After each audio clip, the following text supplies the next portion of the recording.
This is called No Happy Ending.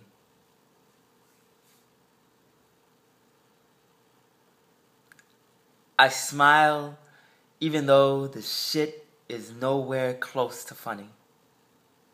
But I tend to think that life's ironic moments are the cousin to comedy. So why not laugh it up a bit until this pain fades? Shit like this never happens to me.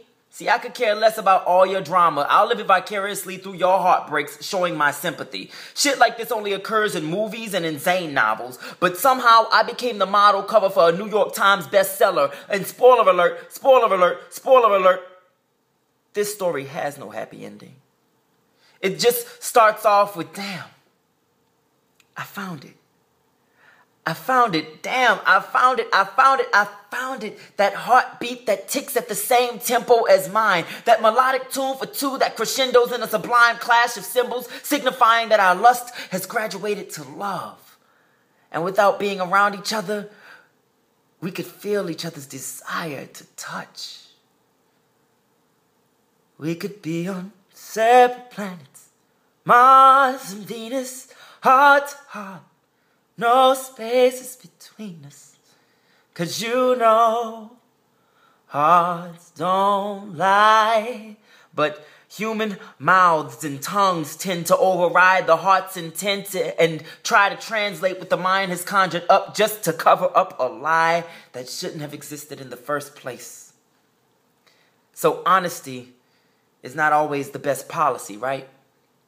But I had this feeling not to trust you from Jump Street. You made me believe that you could actually drive. So you took me on this ride in your big fancy lie, recklessly getting me into this accident. Now I'm bleeding, life wasted on you in enraged red ink, drooling from the inside out. My heart is broken, and I'm only insured by the minimum coverage, and I can't even pay that because I'm paying the premium on a life plan that involves two, and seems that it's only been going me for broke. But I believed you when you told me that honesty is the best policy. So now I don't think that I can take up coverage for liar's damage. And drama like this only unfolds in black and white noir films from students at NYU. I fucking loved you, but shit, how could I become this most deaf, love-obsessed, poisoning my mind like asbestos and progressively leading into this festive imagination going wild like Cancun during spring break? And I know there's something wrong when you kiss me when we're alone, because fuck you ever kiss me through the phone. I don't even know what you had as my ringtone. You probably just programmed me as silent because I was your little secret. And that's how we should keep it, right? But is this art imitating life or life imitating art? And am I being punked? You can bring out the cameras now, Ashton Kutcher. Shit like this only happens in movies and songs. We were like he and Mrs. Jones, who had this thing going on, and we often wrote poems for Nina. But this was no Love Jones.